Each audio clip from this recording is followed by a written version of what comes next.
Hey guys, welcome back to the news. In a recent development, a Sokoto-based prominent Islamic preacher, Matawalle Bello Asada, has mocked the Nigerian Minister of State for Defense, Bello Matawalle, describing his 20 million bounty as a joke.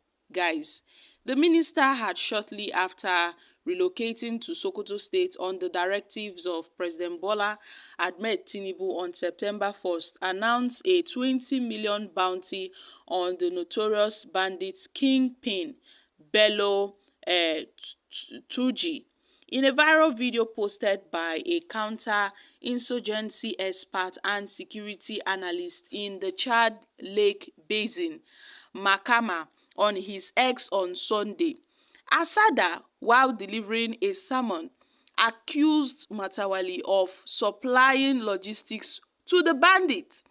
The fierce cleric claimed in the video that the defense minister donated Toyota Hilux vehicles to the terrorist kingpins in the ranks of Aliyu Sububu, Ada Aliro, and Bello Turji.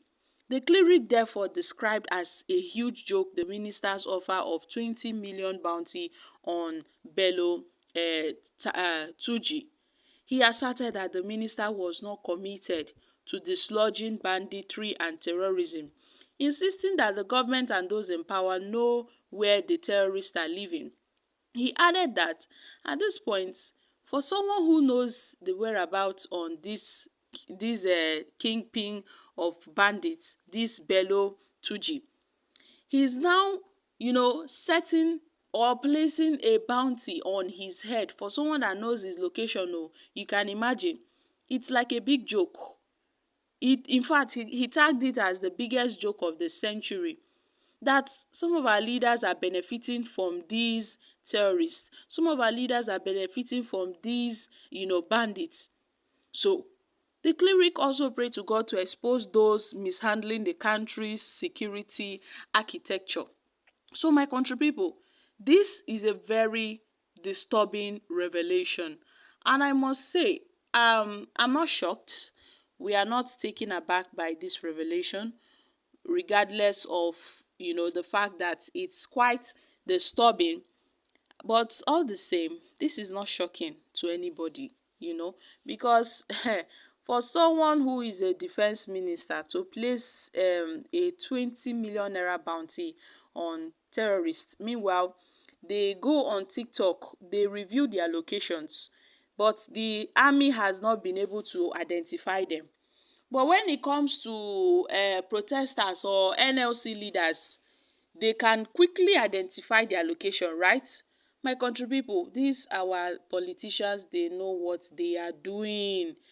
The thing is, it is so unfortunate that they are playing with people's lives. They are playing politics with people's lives. But we know that they know the location of these terrorists. They know the locations. But what can we do now? What can we do? If someone can boldly come out and make this assertion, if Nigeria is a sane country, if Nigeria is a country that is working, this Minister of Defense would have been called to answer for this statement made by this Sokoto Islamic cleric. He would have been called to answer. Yes, so he will deny it. He might deny these claims, but that doesn't mean that there is no truth to these claims, though, because there is no smoke without there is no fire without a smoke, or there is no smoke without a fire. So we know that these terrorists are the ones that are, I don't know, they are untouchable. They are untouchable. So I think, in fact, some of our politicians are even sponsoring them. Yes, they are sponsoring them, but it is quite unfortunate, It is quite unfortunate. We saw how when Tinubu deployed them, to the base, they were making videos like as if they want to do something that is important. When Tinubu deployed them, that he should go and supervise what's happening in that region. And I watched the video and laughed, Because come to think of it, this guy, this particular Bello terrorist have been disturbing for quite a long time. And our Nigerian military, they would, in fact, most of them have made revelations that some of their superiors, they know where they are, but they've not given directives to go and get hold of these people. So it's as if they are collaborating. It's as if they are working hand in hand. So we somehow might agree with this preacher for saying Bello Matawalle's bounty on that terrorist is a big joke. 20 million naira bounty on him when they know their location. This is really funny, This is extremely funny. I just pray that God will save us in this country. It's only God that can help Nigeria, because sometimes you tend to see what's happening in the country, and then you feel that some certain persons are above the law. Some certain persons are obviously above the law, but then it tends to be a family business. It seems that it's a family business, it's a thriving business, and they don't want anybody to spoil their business. So they are doing as they please, and nobody is talking about this. I mean, people are not taking actions to call these people to order. So my country people, let's take reactions from Nigerians. Matawalle has initiated peace dialogue when he was the governor of Zamfara. Even when he was the governor, he has never signed a peace deal with Bello Turji. For now, Bello Matawalle, as the defense minister, has no business with such issues.